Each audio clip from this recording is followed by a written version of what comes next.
चलो हम कहानी सुनते हैं छोटी चींटी की बड़ी दावत। इस साल भी सावन भादो सूखे निकल गए। पिछली बार भी बादल देखने को आंखें तरस गई थी। अब तो जंगल में हरियाली खत्म हो गई है, पानी नहीं बरस रहा था ना। परेशान पक्षी आसमान की ओर देखते और कहते, काले बादल जल्दी आओ, पानी तुम बरसाओ। पर पक्षी सभी बादल की तरफ देखते और कहते, काले बादल तुम भी आओ, पानी बरसाओ। पर पानी नहीं बरसा तो नहीं बरसा। जंगल के जानवर भूख प्यास से बेहाल हो गए थे। सभी जानवर इकट्ठा हुए और शेर राजा के पास गए। अगर कोई समस्या होती तो उन लोग अपने मम्मी पापा से बताते हो ना, और जिसके दादा दादी रहते हैं उनसे शिकायत करते हो, देखो मम्मी मुझे मार रही है ना। वैसे ये लोग राजा के पास गए अपने। महाराज, आप तो जानते ही हो कि इस साल भी पानी नहीं बरसा। इस अकाल की स्थिति में हमारे खाने के लिए कुछ नहीं रह गया। हमारे बच्चे भूखे प्यासे हैं, क्या करें? सभी पक्षी तो उड़ गए हैं, हम कहाँ जाएं? आप महाराज हैं, हमारे लिए कुछ प्रबंध करें। जानवर रोने भी लगने लगे। सभी जानवर राजा के सामने रोने भी लगने लगे। शेर बड़ी देर तक सोचता रहा और बोला, धरती के ऊपर तो अब कुछ नहीं, अब कुछ बचा नहीं।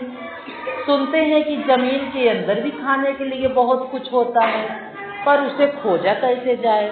राजा भी समस्या में है ना। वो बोले कि जमीन पर तो कुछ नहीं है, अब कैसे जमीन के अंदर की खोज की जाए कि क्या है उसमें। भीड़ से सांप निकला। क्या निकला? और आगे आकर बोला, महाराज, सच है, जमीन के नीचे खाने और पीने की चीजें का भंडार है, लेकिन उसे ऊपर कैसे लाया जाए इसका कोई उपाय नहीं है।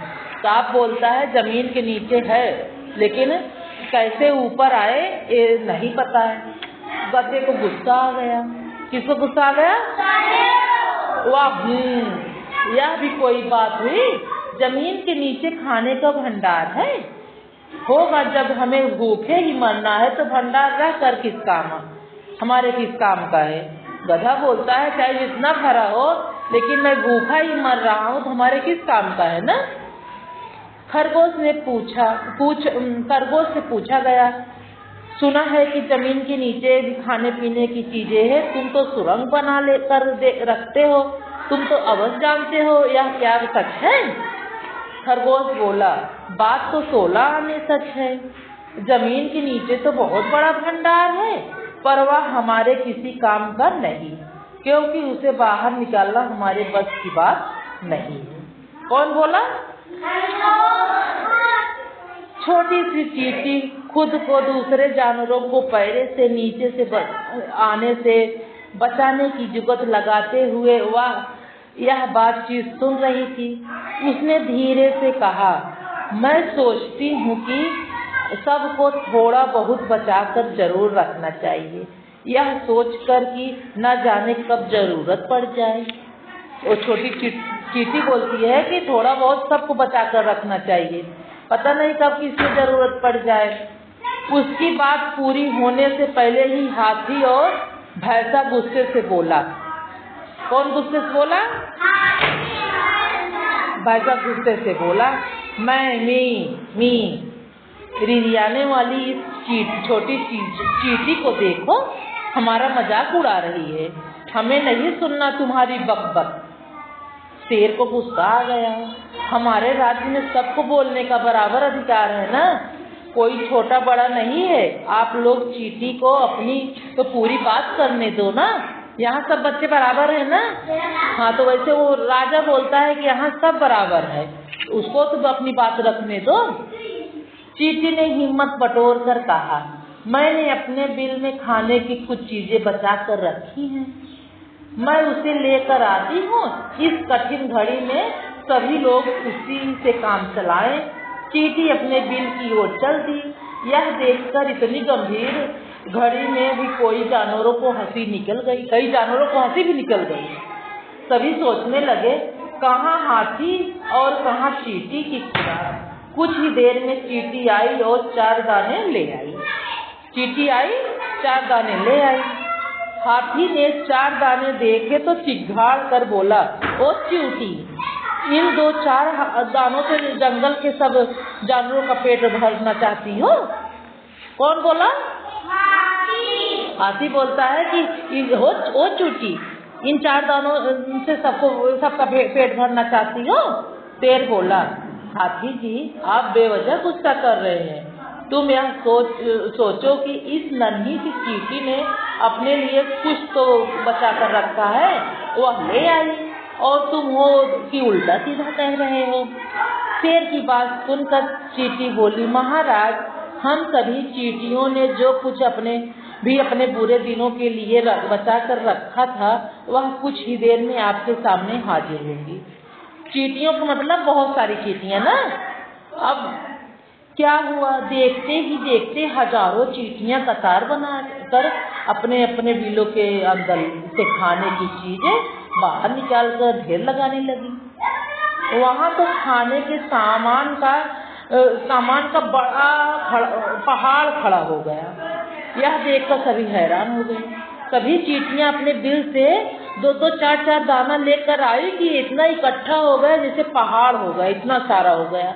और सब देखकर हैरान हो गए।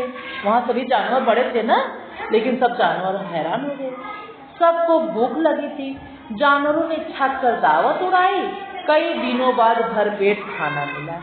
सब बहुत खुश हुए, बोले कि कई दिनों बाद हमको भरपेट खाना मिला, भोजन मिला है। जैसे ही जानवर अपने अपने घर की ओर जाने लगे, शेर बोला, दोस्तों, आप सभी को चींटियों को धन्यवाद देना चाहिए। किसको धन्यवाद देना चाहिए? क्यों?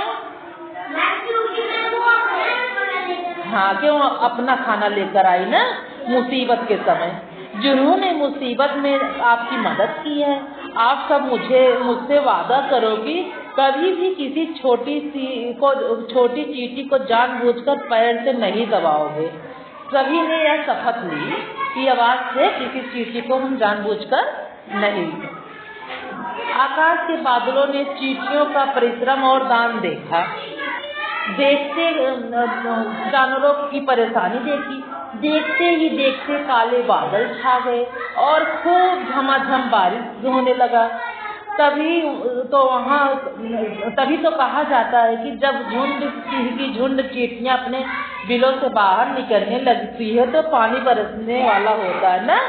कहते हैं कि पानी बरसेगा, देखो सब चींटियां निकलकर बाहर जा रही हैं। जंगल में पानी की बरसात देखकर जानवर खुशी से नाचने लगे और गाने लगे। काले बादल आए, झमझम पानी लाए। काले बादल आए, झमझम पानी लाए। और तब से चींटियां जंगल में बेरोक टोक घूमने लगी।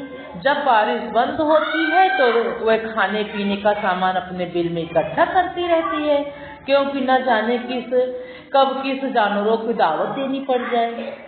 वो दावत सब जानवरों को दी ना, इसलिए इसका नाम है छोटी चींटी की बड़ी दावत। क्या नाम है? अच्छा लगा?